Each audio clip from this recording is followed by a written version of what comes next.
big enough. Oh, wait a minute, there we go.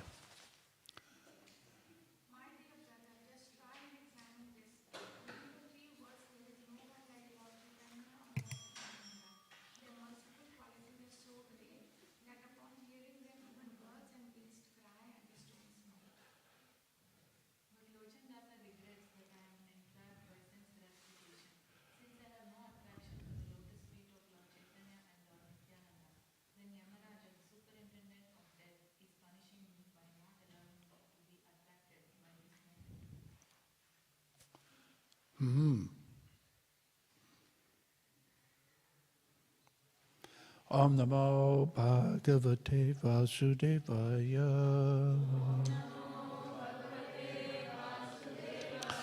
Om Namo Bhagavate Vasudevaya.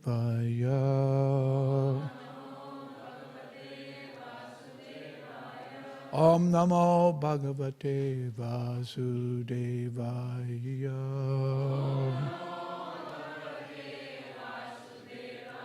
Om Namo Bhagavate Vasudevaya.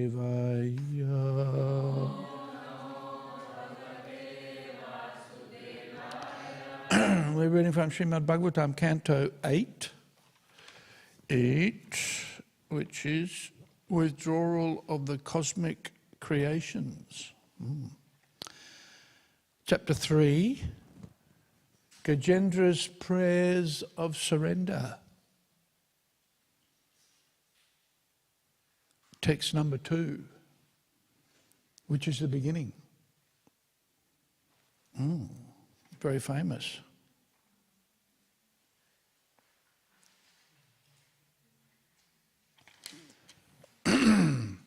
Sri Gajendra Uvacha.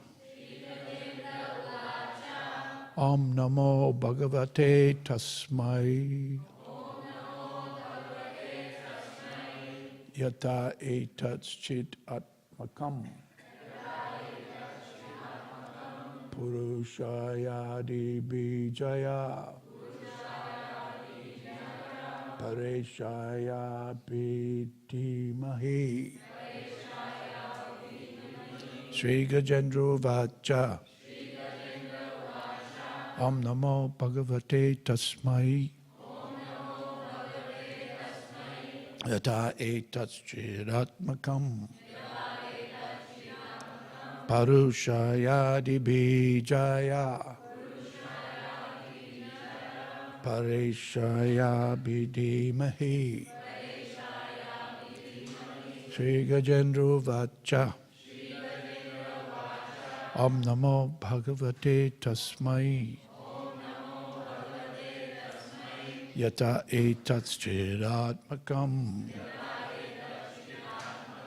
Purushaya di bijaya.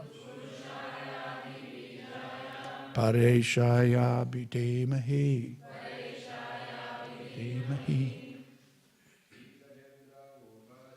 Sri Gajendra Uvacha. Om Namo Bhagavate Tasmai. Yata etat chidatmakam.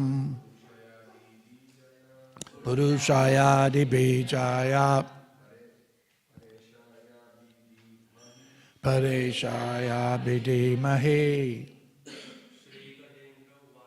Sri Gajendra Vacha. Om Namo Bhagavate Tasmai. Yata etat chidatmakam. Purushaya di bijaya. Pareshaya bidhimahi. Sri Gajendra Uvacha. Om Namo Bhagavate Tasmai. Yata etat chidatmakam. Purushaya di bijaya. Pareshaya bidhimahi. Sri Gajendra Uvacha. Om Namo Bhagavate Tasmai. Yata etat chidatmakam Purushayadi bijaya Pareshaya vidimahi. Ladies. Sri Gajendra vacha Om namo bhagavate tasmai Yatai tatchadatmakam Purushayadi bijaya Pareshaya vidimahi. Sri Gajendra uvacha Om namo bhagavate tasmai Yata etatchadatmakam Purushaya bijaya Pareshaya vidimahi. Sri Gajendra uvacha Om namo bhagavate tasmai Yata etatchadatmakam Purushaya bijaya Pareshaya vidimahi. Sri Gajendra uvacha. Gajendra, the king of elephants, said, Om, O my Lord, Namaha. I offer my respectful obeisances unto you, Bhagavate, unto the Supreme Personality of Godhead,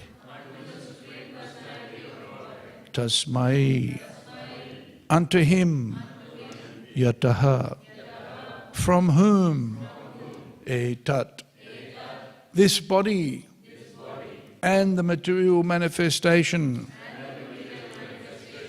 Chidatmakam, is moving due to consciousness, the spirit soul, Purushaya, unto the Supreme Person, Adibijaya, who is the origin or root cause of everything, Paraishaya, who is supreme, transcendental, and worshipable for such exalted persons as Brahma and Shiva. Abhidimahi. Let me meditate upon him. The king of the elephants, Gajendra, said, I offer my respectful obeisances unto the Supreme Person, Vasudeva. Om Namo Bhagavate Vasudevaya. Because of him, this material body acts due to the presence of spirit, and he is therefore the root cause of everyone. He is worshipable for such exalted persons as Brahma and Shiva, and he has entered the heart of every living being. Let me meditate upon him. Purport. In this verse, the words etach chid atmakam are very important. Yata etach chad atmakam. This body and the material manifestation is moving due to consciousness, the spirit soul. The material body certainly consists only of material elements. But when one awakens to Krishna conscious understanding, the body is no longer material but spiritual. The material body is meant for sense enjoyment, whereas the spiritual body engages in the transcendental loving service of the Lord.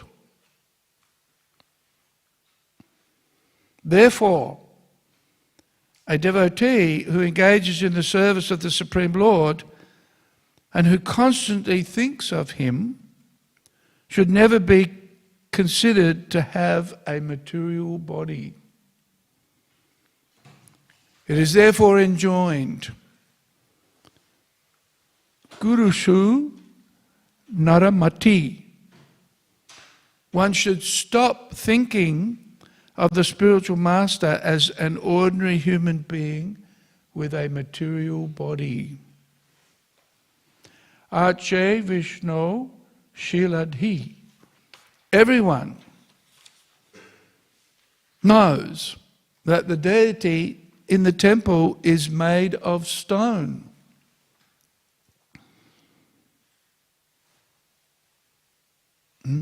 Or wood or metal. Well, but to think that the deity is merely stone is an offence. Similarly, to think that the body of the spiritual master consists of material ingredients is offensive. Atheists think that devotees foolishly worship a stone statue as God and an ordinary man as the Guru. The fact is, however, that by the grace of Krishna's omnipotence, the so-called stone statue of the deity is directly the Supreme Personality of Godhead. And the body of the spiritual master is directly spiritual. A pure devotee who is engaged in unalloyed devotional service should be understood to be situated on the transcendental platform. Sagunan samatityaitan brahma bhuyaya kalpate. Let us therefore offer our obeisances unto the Supreme Personality of Godhead, by whose mercy so-called material things also become spiritual when they are engaged in spiritual activity. Got that? We'll have a little quiz afterwards to see who's remembered everything or anything. That could be a problem, right? Mata smriti jnanam apavanam cha. Krishna says, for me comes remembrance, knowledge, and forgetfulness. We want to remember the spiritual world and forget the material world. Omkara, pranava. So it's interesting, Prabhupada's selected here one line of the verse. First point. Now, second point, he's now extracted another word from the verse, right? The first word. Omkara, pranava, is the symbolic sound representation of the Supreme Personality of Godhead. Om Tat Sat Iti Nirdesho Brahmanas Tri Vidasmritaha. The three words Om Tat Sat immediately invoke the Supreme Person. Therefore, Krishna says that he is Omkara in all the Vedic mantras. Pranava Sarva Vedeshu. There is no difference between the Supreme Personality of Godhead Vasudeva and Omkara, Pranava. We should be careful to understand that that Omkara does not indicate anything nirakara or formless. Indeed, this verse immediately says Om Namo Bhagavate. Bhagavan is a person. Thus, Omkara is the representation of the Supreme Person. Omkara is not meant to be impersonal.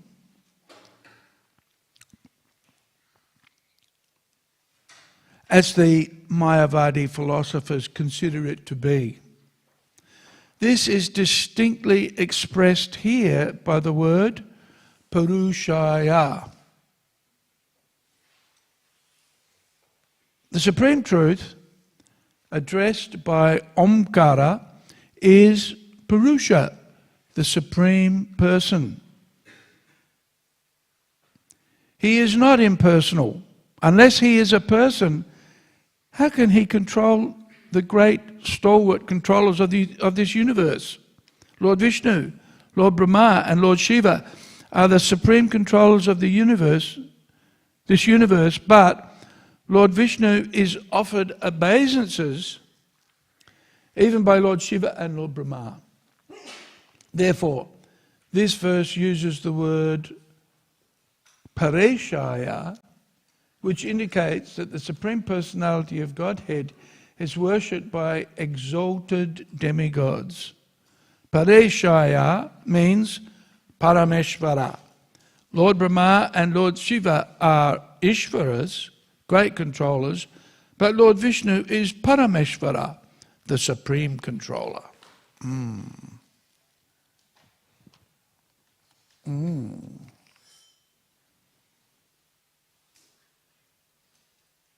Okay, what does Purusha mean? Purusha, what does Purusha mean? Well, as Prabhupada refers to in the purport, what does he refer to? In English, what's the word? P for what? Huh? Pareshaya, good, yes. But Purusha, what does it mean? Person. Yeah, person. Not imperson. Right? So,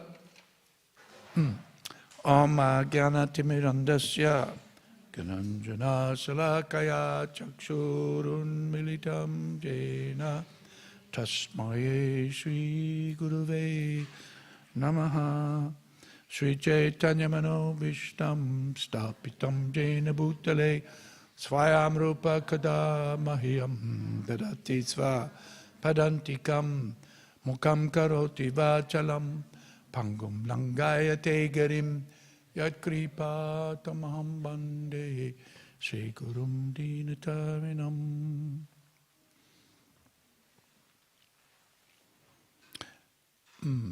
Isn't it nice to read the Śrīmad Bhāgavatam? And we're privileged to be at the beginning of Gajendra's prayers. Gajendra, the king of the elephants, right? Gaja must mean elephant, right? Gajendra, or Gajendra, the king of the elephants. And very special elephants in this particular loka, right? We were discussing the other day about the size of the mountain where this is taking place, on the shores of the Milk Ocean.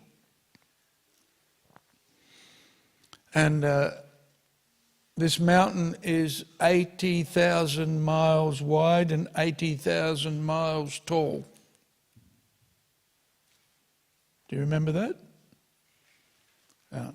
So I looked up the other day how big the Earth is in measurements, according to Wikipedia. Have a guess what? It's 80,000 miles across. So this is obviously not taking place on this planet.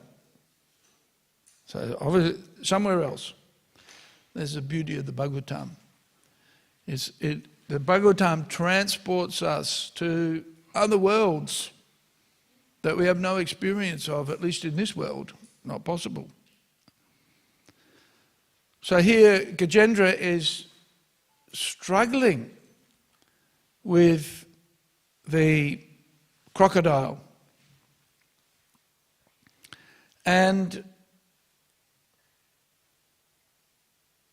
there's a benefit from his struggle, from his great suffering actually. And that is that in that state of trial and tribulation, in that difficulty, he remembers the Lord. And this is not uncommon for devotees. You know, when everything's going great, we forget Krishna. Woo-hoo! Right? We're enjoying the material world. We're thinking how everything is so great. But then all of a sudden, we get a pinch. Right? And if we're fortunate, we'll remember our relationship with Krishna. You know, very often what happens is we think, what's going on here? I'm such an exalted devotee, why am I suffering? Right? Like children, you know, you catch the children doing something wrong and they say, I didn't do anything. Right? It wasn't me, it was him or her. Right? There's always the shifting of some sort of blame or responsibility. But one of the characteristics of a devotee is that they're honest. One of the characteristics of a devotee is that they're able to see the truth.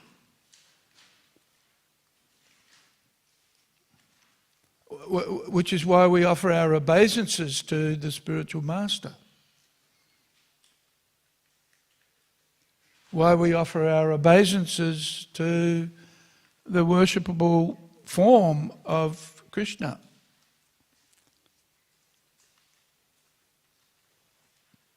And offer prayers. This is a very standard methodology, especially in the Bhagavatam. And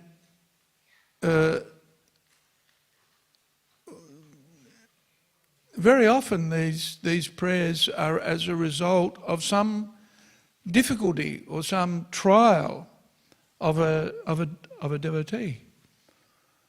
And as a result of that challenge, there's a purification that comes. And from that purification there exists a vision or an understanding of the actual of reality, right?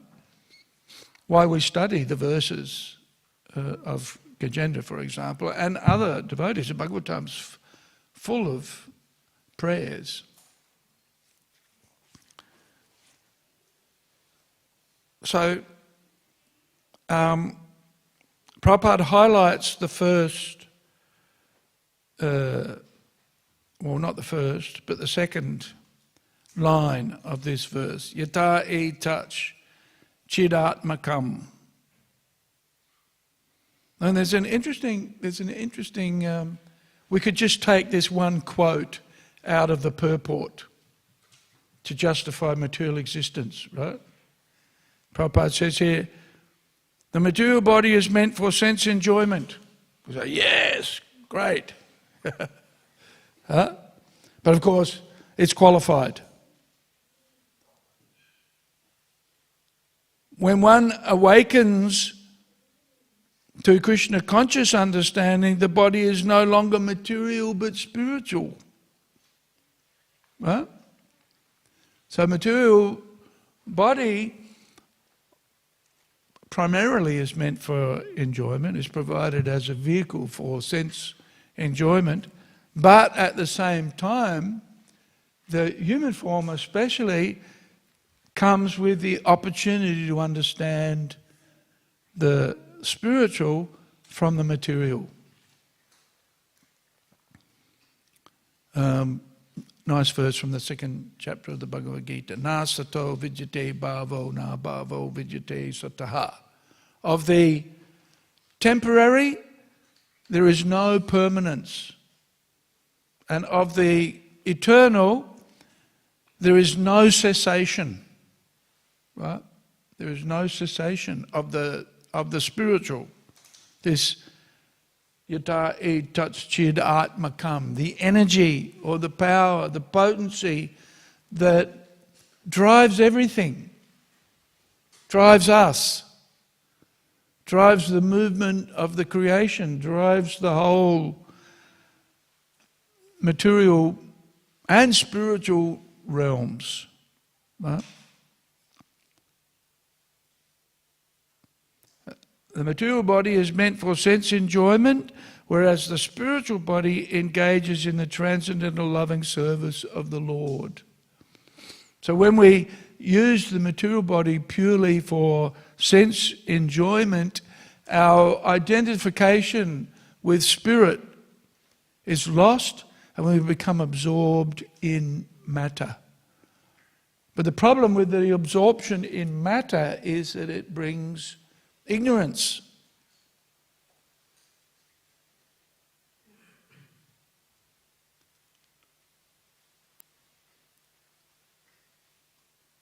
It's a covering of the original spiritual identity of the living entity.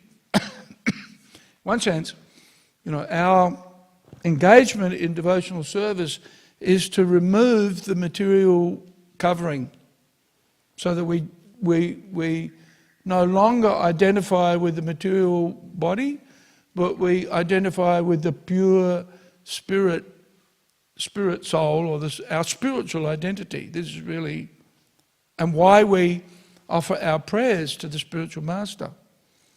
Om Jnana Timirandasya, the spiritual master anoints the eyes of the disciple with the salve of love, effectively,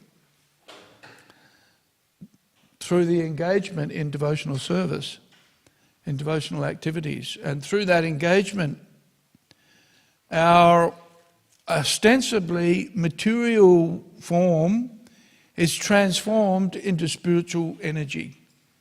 Right? What's the example that Srila Prabhupada gives about transforming material into spiritual? The deities? Yeah, but I'm thinking... Yes, the iron in the fire. Very good. The iron in the fire. Just the iron by itself is dull matter. But you take the iron and put it in the fire and heat it up and heat it up and heat it up, and then it acts like fire. It's still iron, right? It still is the material element, but because it's been put in the fire, it then acts like fire. So similarly also, when we're engaged in material activities and our original spiritual identity is covered over, then we're just like that iron, dull-headed.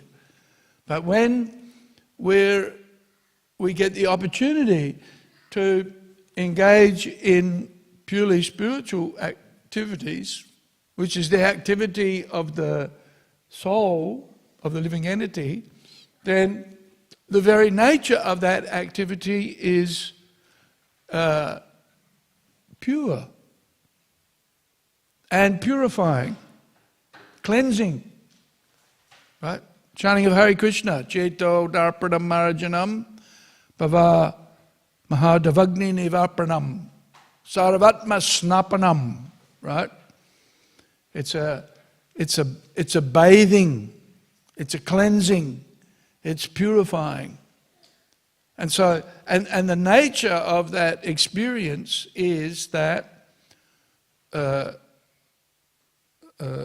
Pratyak Savagamam Dharmyam Susukam.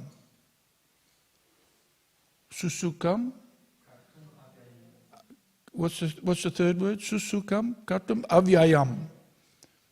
It makes you happy, right?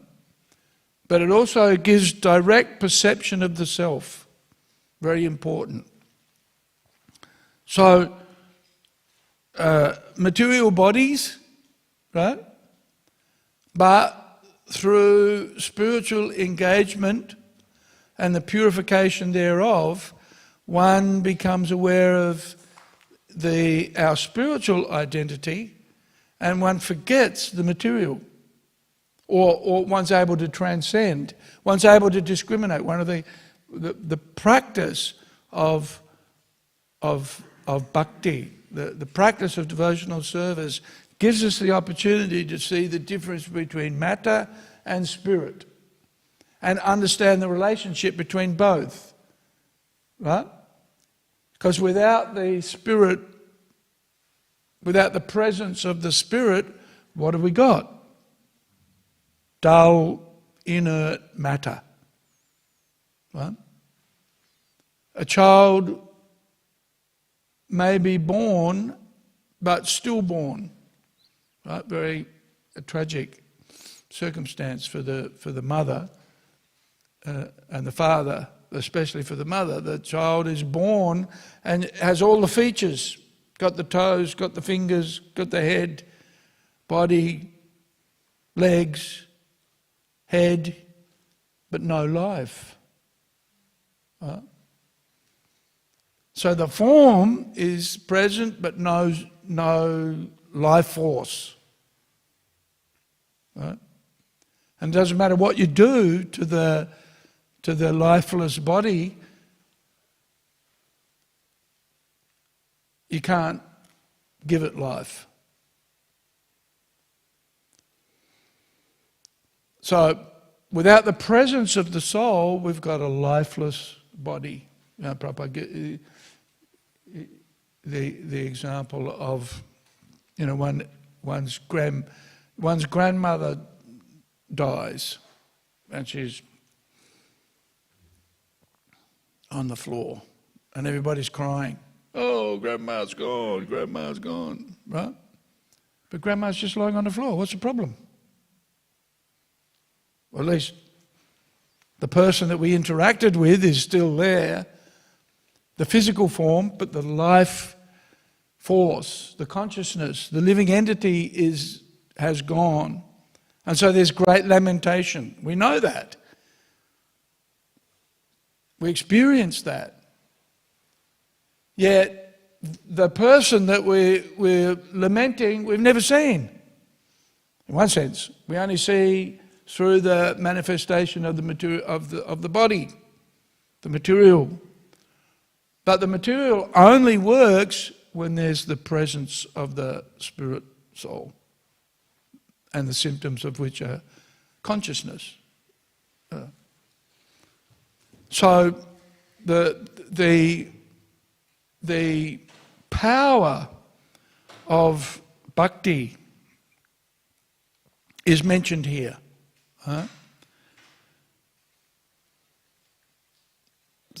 The material body is meant for sense enjoyment, right? Whereas the spiritual body engages in the transcendental loving service of the Lord. So when we get that opportunity, Shravanade Sudachitte Karaye Udoy, that when we get the opportunity to engage in bhakti, which begins with Shravanadi, Shravana, hearing, right? Somebody tells us, you're not the body, you're a spirit soul. Ooh, okay. Huh? But, generally by ourselves, we won't realize that. We need to be told. We need to be reminded. Pretty rare for somebody to spontaneously come to the conclusion, I'm not this body, I'm a spirit soul. Although you may have some inkling, right? Some inkling. I used to think, there's something going on here. I can't work out what it is, but there's something going on here. There's a higher purpose. Got to find out what it is. Which is the gift of the human form. Great gift, great opportunity, boundless opportunity is provided in the human form. Which is why it's considered such a waste to just behave like an animal in a human form. What is it? Hare, Nidra, Bhayam, Maitunam, Cha.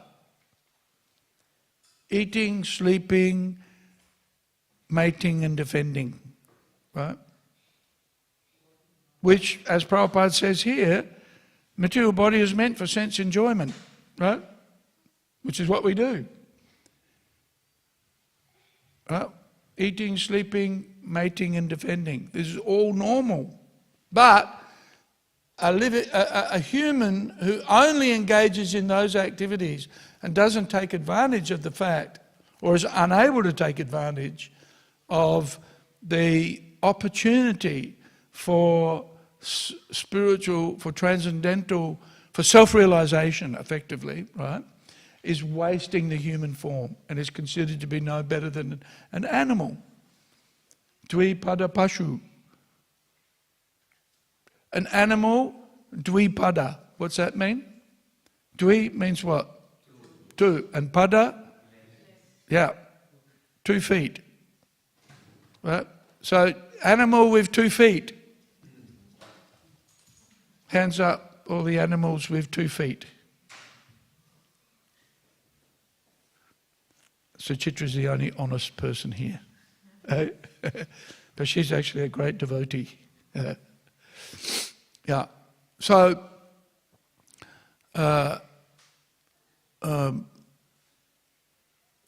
this is an interesting opportunity because on the one hand, we're in a material body. Right? Feel it. It's real. But by the engagement in devotional, in bhakti, or by the engagement in the pursuit of transcendental knowledge, one, and especially if one gets the good fortune of associating with the devotees, right? What's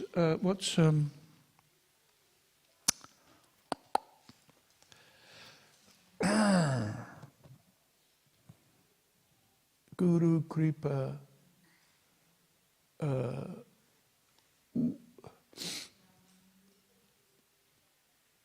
what's that?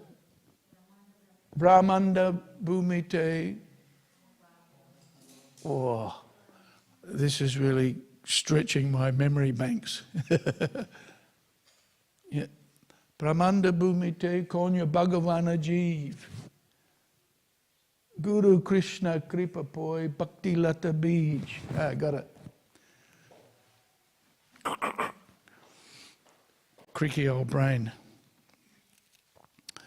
Matasmiti Gyanama Pahodabja.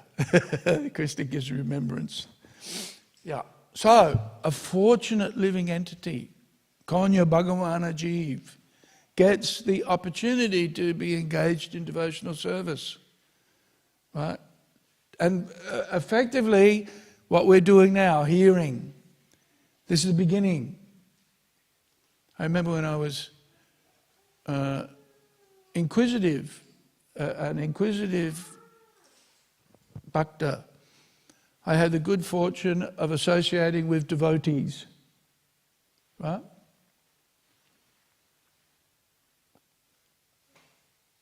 Although initially my engagement with the devotees was just sense gratification, right?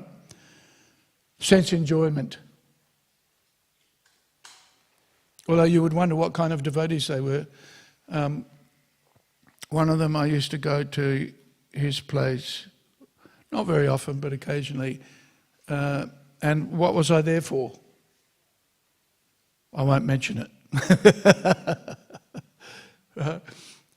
But I remember seeing in his bedroom, in his house, he had a little altar, and he had, you know, those book stands like that. And on the book stand was the Bhagavad Gita. And you know, the Bhagavad Gita is a big book. And I said, whoa, look at that. That's really spiritual. Right?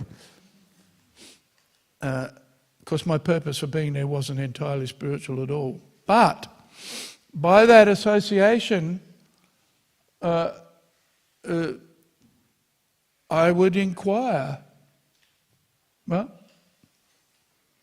with these friends of mine who were devotees, but they were kind of a little bit. Actually, I had a friend. There was a devotee who came the other day from Ireland, right? And he was visiting Melbourne for a conference, and he came to the temple, and he saw me, and he somehow knew that I was Aniruddha. I don't know how. Maybe because he said. One of his friends said, when you go to Melbourne, go to the temple and go and see Aniruddha.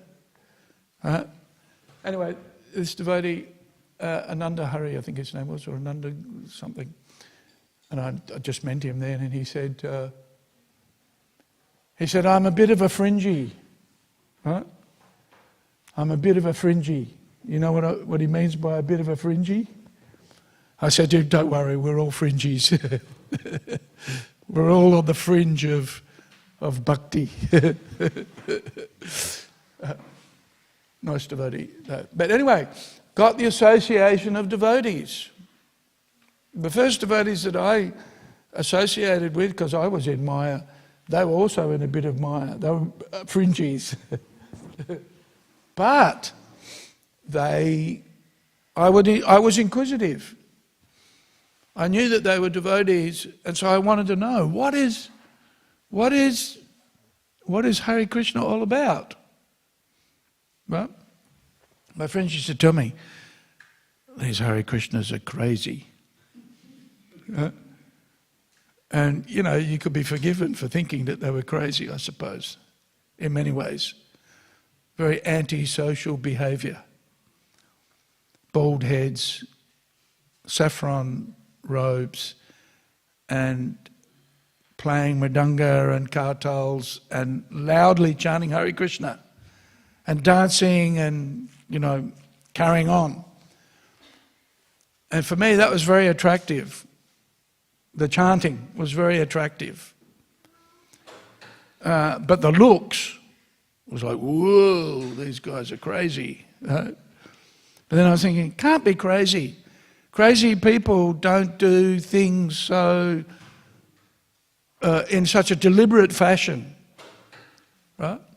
So I would inquire, what is the chanting of Hare Krishna? What does it mean? What does it mean that I'm not the body, that I'm a spirit soul? What does it mean? And how do I uncover that awareness, that perception of spiritual identity? This is an essential element of existence. Otherwise, I'm just an animal, right? And when I behave like an animal, what do I become? If we behave like animals, what do we become? Huh? Animals. Yeah, I'm just an animal. But along with animal life comes misery, right? Dukkalayama shashvatam. Krishna explains in the Bhagavad Gita. Temporary, right? Temporary, and so therefore miserable. right? Ashashvatam means temporary. And dukkhalayam, dukkha means what? Dukkha. Misery, yeah, unhappy. Dukkha. I want to be sukhi. I want to be sukhi, and what do I become? Dukkhi. Yeah. So this is why we chant Hare Krishna. In many respects, that dukkha, or that miserable identity, miserable nature, covers our Satchit Ananda form. Right? So, Gajendra, one of the first, he recognizes Om, and so Prabhupada in the end of the purport says Omkara. What does Prabhupada say very briefly about Omkara that we read? What does Prabhupada say? Huh? Yes. Yeah, close. Pretty close. Yeah. Omkara is indicative of who? Yeah. And some people think of Omkara as meaning the impersonal. You know, the energy that exists within everything. And the energy within everything you can't see. You can't see his personality anyway, right? Very interesting. We see the whole creation moving. The sun comes up, just like this morning. Very beautiful morning. And as I was walking down Kerford Road to come to the temple, I could see the balloons rising up. This is winter time in Melbourne. When it's really clear and the sun's shining and there's no wind blowing, pretty much. You might have noticed it yesterday. Very, very, quite nice actually, although it was very cloudy yesterday. But this morning, no clouds, very clear, it's very peaceful. So you see everything moving in the universe in a particular way, right? The sun comes up, the moon is doing its thing. Right? So there's order, there's structure. And you know, usually with order and structure, there's purpose. So what is it? This is what I used to think. What is it? What am I doing here? Who am I? Right? Most of the time I'm thinking, who am I? Right? Life is just full of bewilderment. Who am I? What am I supposed to be doing? So, that's where the devotees come in, right? God is a person, and He sends, by His great mercy and compassion, right? He sends the devotees in many different ways. And what do the devotees say? Usually, what do they say? What do the devotees say? Hare Krishna, yeah. Or chant Hare Krishna. Or many things, actually. Usually devotees aren't short of things to say. Unless they're admirer, of course. You're not the body, you're a spirit soul. How do you uncover that identity? Cheto darpanam marjanam bhava devagni nivapanam. Right? By the chanting of Hare Krishna, we dissolve the material identification and we uncover or become aware of our spiritual identity. This is the potency of chanting Hare Krishna. The potency of hearing, right? So initially I was hearing from my friends. I would go around, I would usually just looking for some form of sense gratification, but would eventually, by the association of devotees, be instructed. And what do the devotees tell me to do? You reckon? What do you think they told me to do? Chant Hare Krishna. Yeah. And get beads. Get some beads. And chant Hare Krishna. That's our practice. So, Krishna is a person. God is a person. And that's Purushayadi Bijaya is mentioned in the verse here, right? This is one of the advantages of hearing from the devotees and their prayers, is by meditating on those prayers, we get an opportunity to understand who we are and what our relationship with Krishna is, or what our relationship with everything is. Because that everything, in one sense, the Brahman, is impersonal. Right? So it does have its impersonal identity, in that it's within everything. Right? The Brahman is within everything. Supports and maintains everything. But at the same time is also a person. So Omkara, generally understood to be Nirakara, doesn't do anything, formless in other words. But along with that formless presence, there's also the presence of the person. Right?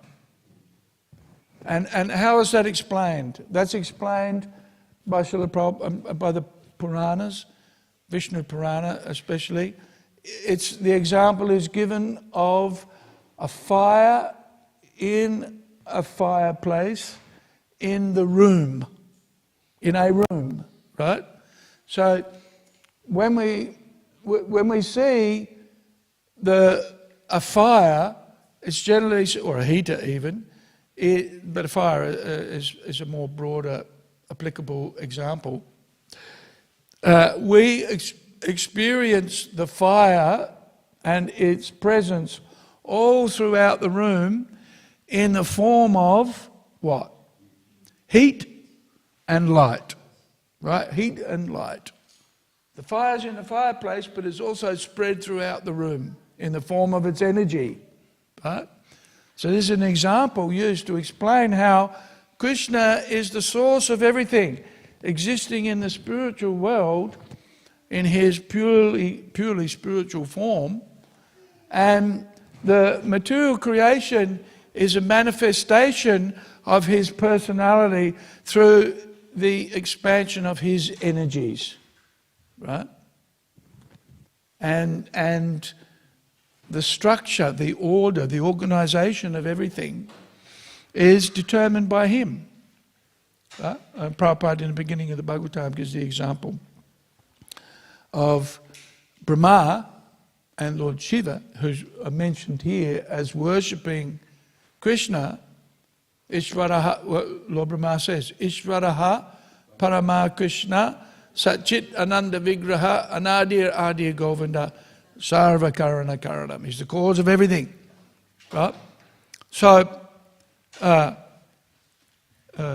through the process of bhakti and through hearing from the devotees, one can have one's consciousness expanded into the spiritual realm, out of the material. Very powerful. The power of prasadam has taken our Gopal out. Which is okay, it's all right. He's a young fellow. And as Prabhupada says here, the material body is meant for sense enjoyment. And I could go on and on and on, but I won't. You get the idea. Really powerful, actually. We have a great opportunity. And that opportunity is reawakened by the association of the devotees. And effectively, what is it? Guru Krishna Kripa Poi Bhakti Lata Bij. By the association of the devotees, we get bhakti. Right? And why we should respect all devotees, practically speaking, because if we associate even with the littlest of devotees, Right? What are they going to say? Chant Hare Krishna. Right? They're going to tell us, you're not the body. You're a spirit soul. Like my friends, you know. The funny thing was, Chincharipa and I went to the temple one Sunday feast, and the devotee who was preaching to me said, "Do you know how to chant Hare Krishna?" And I said, "Yeah, of course. Hare Krishna, Krishna Krishna, Hare Hare, Hare Rama, Ram Ram, Hare Hare." So I at least knew the mantra. Like many people that come to the temple, they don't even know the mantra, right? So I knew the mantra. He said, "Oh, good. Okay, here's some beads. Chant 16 rounds." He said, "You should. What do you think?" I said, "Yeah, I should be able to do that. Shouldn't be a problem." Wasn't doing anything terribly useful at the time, so it sounded like a good idea, right? And then, so we started chanting 16 rounds, and went back the next week, and the devotee said to me, "Are you chanting 16 rounds?" I said, "Yep." He said, "Okay, now you've got to come to the morning program." Now, this is what my friends had been telling me I should do. They've been telling me that.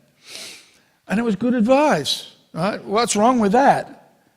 Sometimes devotees think, "Oh, we shouldn't tell people to chant 16 rounds. It's too hard." Why not? Won't do anybody any harm, right? Anybody was harmed by chanting 16 rounds of Hare Krishna Maha Mantra? Please raise your hands if you've been harmed by chanting Hare Krishna. No. We become exalted, right? As Prabhupada says here, just like, or as I mentioned that example, you get the iron rod and you put it in the fire, it becomes surcharged with heat and energy taken from the fire. So similarly, we chant Hare Krishna, we become surcharged. Why we worship the deity, why we worship the spiritual master, this is Prabhupada's point, right? Why we worship the spiritual master is because a devotee engaged in devotional service is not a material form, right? Or the deity installed and worshipped in the proper way is no longer material elements. It's purely spiritual. And so what Prabhupada says here, it's a mistake to see the guru, and I would suggest also the devotees, even little devotees, as being material. Right? Why we have to respect and honour the devotees. Huh? Just like we have a very interesting situation, we have devotees now who are in their 80s, right? And they're not active anymore, which is what happens to the material body, right? So in many respects we're constrained by the material elements, right? Just because we become devotees doesn't mean no more death, right? Jamma mrityu jara vyadhi. It all goes on, right? And so now what are we doing for those devotees? We're delivering them prasadam, right? As out of respect for the service that they've done, right? And acknowledging the material energy is relentless, it's unrelenting, right? That right, Mahatma Ji? Huh? I remember when Mahatma was a young man, would you believe? And he used to come and visit Melbourne. And he would practically bound around the temple room chanting his japa. Boing, boing, boing, boing. Right? Very enthusiastic and enthused. Right? Enthused by chanting Hare Krishna. Right? So, the material energy works, right? And it has power, potency, ultimately coming from Krishna. Right? But the spiritual potency of the devotees still remain, even if there's some changes on the material platform. On a spiritual platform, we respect the devotees, right? Even if they make a mistake. The determination to serve Krishna remains strong and is their main focus. So therefore we acknowledge and respect the spiritual identity, even though the material energy has that curtain, Kunti mentions, Maya Jivani Kachanam. The material energy covers us all with a curtain of its deluding potency, right? But if we're chanting Hare Krishna, that cuts through that illusion and helps us to see the spiritual. So Prabhupada's giving us a warning here in this first section of the purport, that we should never see the deity as material, even though our deities, we know, everybody knows the deity is made of stone or wood or metal. But not material. And the spiritual master, and even I would extend that to the devotees, right? The devotees are not material. ISKCON also, not material. Sometimes devotees look at ISKCON and, so many problems, so many faults. Right? Not at Prasadam time, by the way. Everything's okay at Prasadam time. Right? Sarira Vijajal. The body is a lump of ignorance, and the senses are a network of paths leading to death. Right? This is what we sing. Do you know the meaning of the song? The senses are a network of paths leading to death. However, Krishna is very kind. No, actually. And of all of the senses, what is the most difficult to control? Tongue. Yeah, tongue. But Krishna is very kind. He sends prasadam. So whenever there's prasadam, everybody's pretty happy.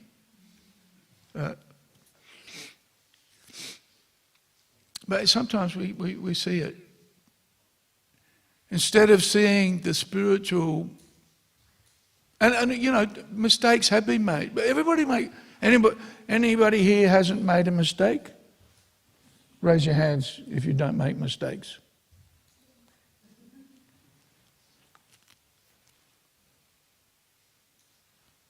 Everybody makes mistakes.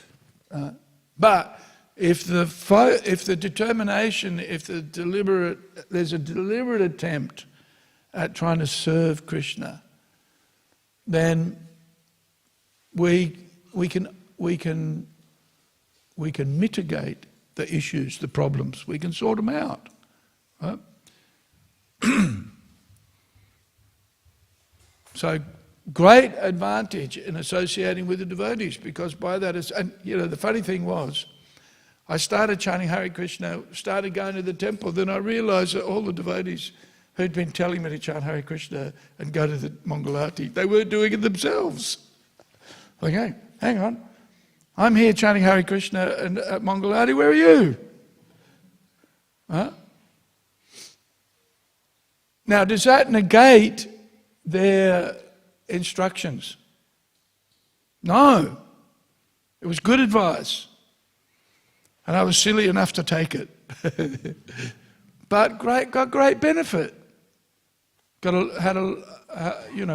Got inspired, actually, by chanting 16 rounds and associating with the devotees, and every day hearing the Bhagavatam, and every day engaging in devotional service.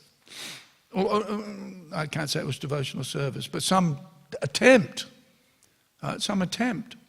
So by doing that, and this is why we value the association of the devotees so much, because that devotee now isn't really in my life.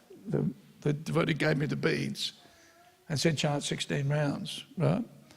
But I owe that devotee a great debt, right? And I'm still in touch with a devotee called Sikhi Puchadara Das, Prabhupada disciple, who's living in Alabama, I think, or somewhere. He's living in Florida, I think it is, Gainesville, right? And which, you know, the power of Facebook and Messenger, right? We can connect. But I owe a great debt to Sikhi Puchadara, because he used to come. On the weekends we'd go to the temple. Then on the weekends we didn't go to the temple, and so he used to come around to our place and spend time with us just to see that we weren't getting into Maya. And Saturday mornings we always used to go to the market to buy boga. And one of my favourite purchases on a Saturday morning was the roasted cashews. Nothing like hot roasted cashews straight out of the wok, right?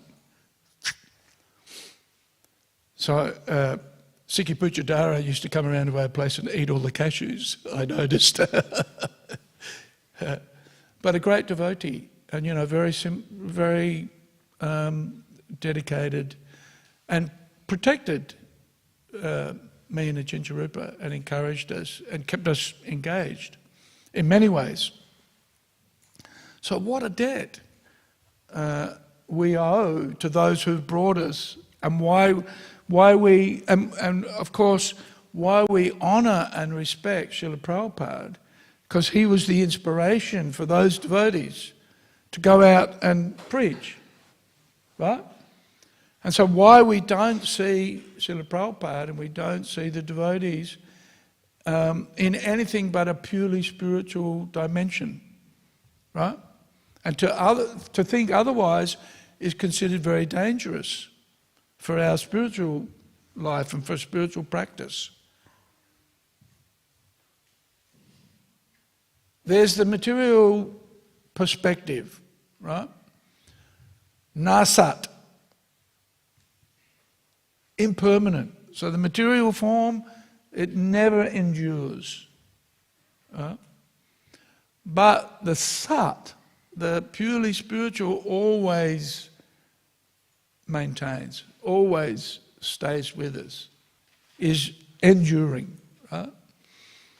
So, first comment from, or the first explanation from Srila Prabhupada, what is it?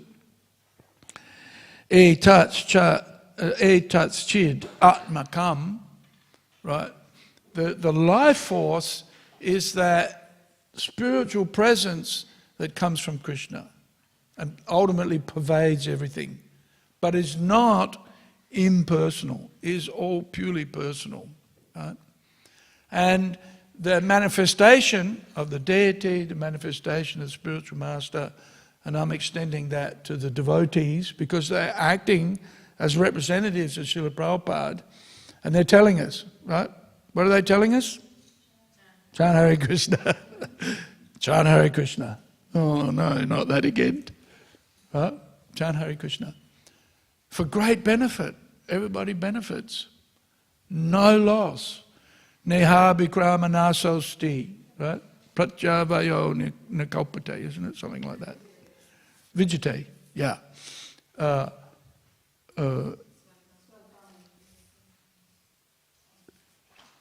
It'll come.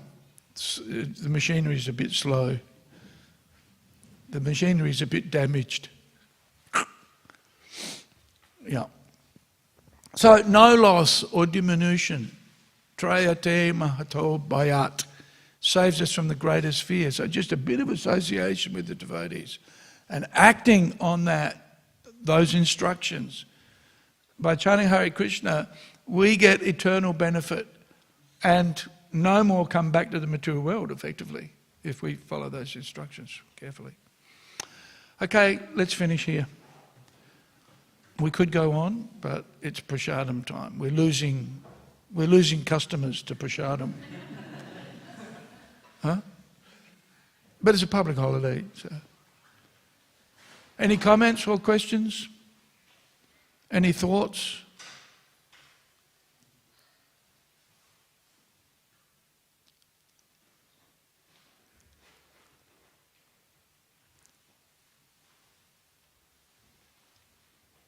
Or is everybody's thoughts upstairs?